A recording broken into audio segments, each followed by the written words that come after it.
Hello, it's Carly McAvoy. I am talking to you today about Fahrenheit temperatures versus Celsius temperatures. We can take a look at this comparison here on this little, I don't know what this is, ruler or something. And you can see that when you have, let's say 70 degrees Fahrenheit is 20 degrees Celsius.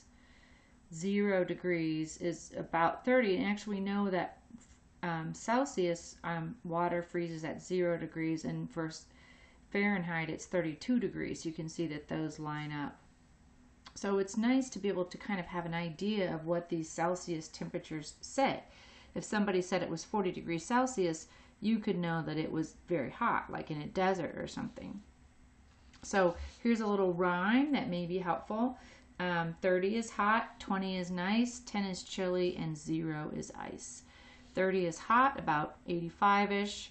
20 is nice, just below 70. 10 is chilly, about 50 or exactly 50. And 0 is ice. So it's a little rhyme that you might be able to use if you're looking at Celsius temperatures and you can't remember what they mean. When we do Math 94, we might look at how to develop these equations on our own. But for now, we're just going to take these equations as they are.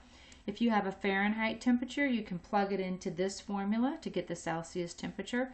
And if you have a Celsius temperature, you can plug it into this formula to get the Fahrenheit temperature. And you're just going to use a calculator to do that, but you just want to be careful about rounding. Don't start rounding things off until the end and then round your answer to whatever it asks to. In this case, we're just asking you to round your answers to the tenths. So if you have 35.6 degrees Fahrenheit and you want to know how many degrees Celsius is that, you're going to use this equation. So we're going to do 5/9 times 35.6 minus 160 over 9. Now, when I put in fractions and decimals into a calculator, mostly they revert to the decimal form, which is fine, but I'm going to put it in as it appears. So I'm going to put in my fraction bar 5/9. And then remember, if you have this calculator, you're using your arrow buttons to get out of things and maneuver left and right. The fraction bar is right here above the 7. You can see that. You can put that in and you can just enter your fraction. And then I'm going to put parentheses 35.6 and then minus and then another fraction 160 over 9. And that gives me 2. So it's exactly 2. Perfect. I don't have to round it, but if I want to round it to tens, I could do 2.0. Does that make sense? 35.6, where is that on our chart up here? Well, 35.6 is somewhere right here between 30 and 40, and that does look about like 2 degrees on our Celsius chart, so that makes sense. Let's take a look at another one. We have 18.4 degrees Celsius and we want to change that into Fahrenheit. So we're starting with a Celsius and we want to end up with a Fahrenheit. So we're going to say the Fahrenheit is 9/5 times our Celsius temperature minus, or plus, sorry, 32. Remember that if it was 0, well, we'll go back to that later. Okay, so then you're going to put that into your calculator. Again, I'm just going to put it in as it is instead of, well, 9/5 is exact, but I'm still going to just put it in as it appears, 9 over 5. You want to be careful about rounding things off too soon. 18.4 and then plus 32.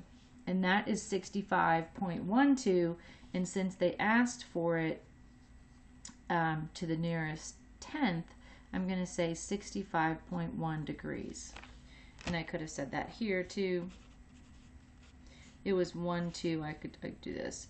It was 1, 2, and then I rounded it to just 65.1 because it asked us to go to the tenths. So plugging into those formulas, just use your calculator to do that.